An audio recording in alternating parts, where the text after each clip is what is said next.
guests. Joining us is the University of Pittsburgh economics professor, Timothy Mylovanov. Professor Mylovanov is not your ordinary Pitt professor. He also lives and works in Ukraine as an occasional advisor to President Zelensky and is also the president of the Kyiv School of Economics. He is also the former Minister of Economic Development, Trade, and Agriculture for Ukraine. To talk about the latest conditions in both Ukraine and about the conflict with Russia, we are delighted to be joined live over Zoom by Professor Mylovanov. Professor, welcome to Pitt to the Point. How are you doing today? Thank you. Thank you for having me. Thank you so much for being here, sir. Now, you've been in Ukraine since the start of the war. How have you noticed things have changed over the the course of the past year? Correct. I came to Ukraine several days before the war, and today is 1 year, and it's hard to believe that it has been a year and the fighting doesn't subside. One thing which is clear that Ukraine will continue to exist as a country, but this atmosphere of determination among the Ukrainian people continues to be there.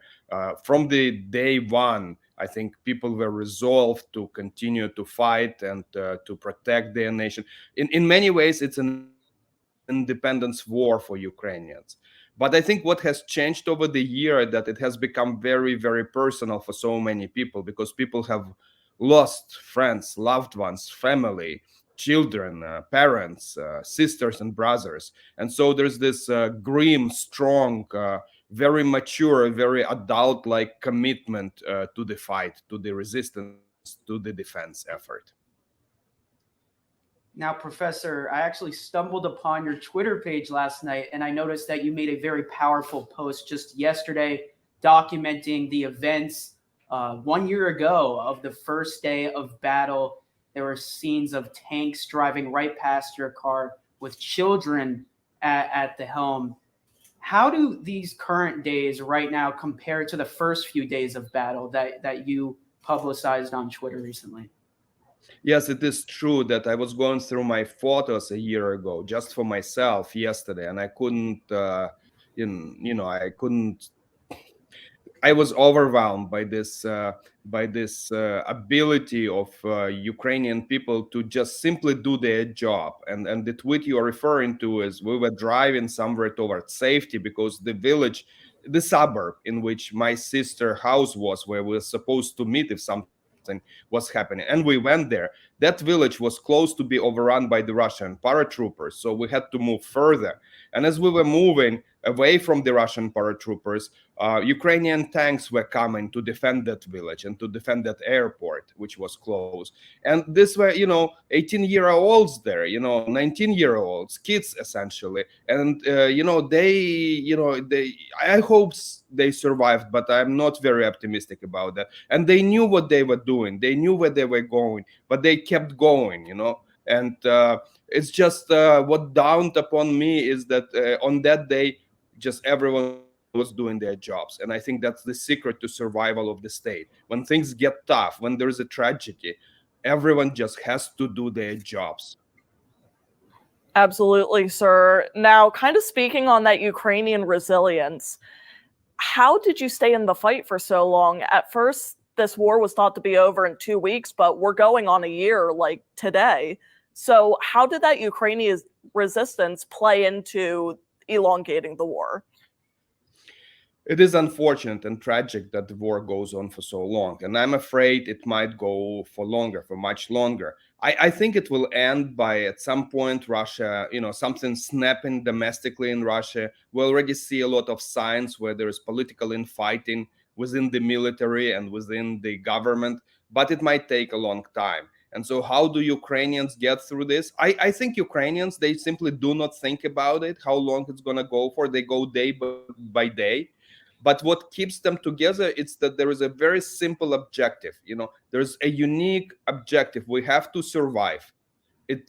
Tomorrow we have to survive, and today we have to survive, and the day after tomorrow we have to survive. And I think that helps people put aside their differences put aside any political intrigues, organizational frictions, all kind of egos, and focus on working together. And I think this working together is what gives support to people to go on every day. It's really interesting you brought that up, Professor, because there seems to be some sort of cultural dynamic between citizens of Ukraine on the western half who are deeply rooted with Russian culture and in the past have been more open to be affiliated with Russia, whereas people on the eastern side are more for being part of the European Union. So how has that dynamic changed or evolved throughout this conflict? It's hard to me to say because I do not experience that. That's not my perception. I think the perception is that I have experienced meeting people is more of that fact that in Ukraine, people think that in the first place, it's a human, it's a person, it's a citizen, and then the state goes second. Whereas in Russian culture, or what this military are bringing in, is that the state is on the first place and human life is not, is worthless essentially. Now, that being said, I have met people from the east of Ukraine, from the Russian-speaking parts of Ukraine, who were extremely angry with me for speaking Russian to my wife at some point. Now, I'm, at home before the war, and actually before 2014, my native language is Russian, but I'm a Ukrainian, and I'm politically Ukrainian, and as a citizen, I'm a Ukrainian. Culturally, I'm Ukrainian. But we do occasionally speak Russian, and so I was caught off guard by someone from the eastern Ukraine who, supposedly are pro-Russian or somehow. They are not at all. They were so angry at me that I was speaking Russian, even though that's their language too. They were saying, listen, don't speak. These are the invaders. We will never speak that language again.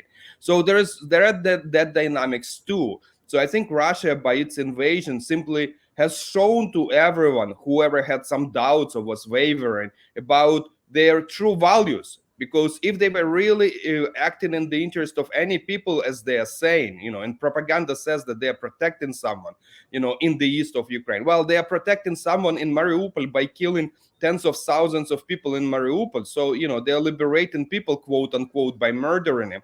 And I think that's what people now understand. That has become clear to everyone, to whoever was even contemplating something alternative. It's unfortunate it is that way. It is unfortunate that we have to pay this price in lives. It should not be happening in the 21st century, but it is happening. Now, switching from sort of the culture of Ukrainian citizens to more policy regarding the war, recently reports came out that China is providing aid in the form of money and weapons to Russia to fight this war. How, as a Ukrainian citizen, do you and your fellow citizens react? Two things immediately. One is that, it's unfortunate that China has, China could have stopped this war in the very beginning, the first weeks of the war. It could have told Russia that we're not going to give you support, stop it, And they didn't. So they're responsible for the war in that way. More recently, well, that's not the first time they have been providing technology to Russia. That's just the first time or maybe one of the first times we are publicly talking about it and reading it in the news. From the accounts from the war theater, I know they have been leaking technology and making it, tilting the scales towards Russia. So there's no news for us in Ukraine. There's no news for Ukrainian people. And, how does it make us feel? Well, they're helping Russians to kill us, and that's not good. Well, thank you so much, Dr. Mylovanov. It's been a pleasure having you on the show today. Thank From you. all of us here on the show, please stay safe, Professor. We're going to be thinking and praying for you. And for all updates as this war plays out, stay tuned right here to Pitt to the Point. Now, in domestic politics, there has been a recent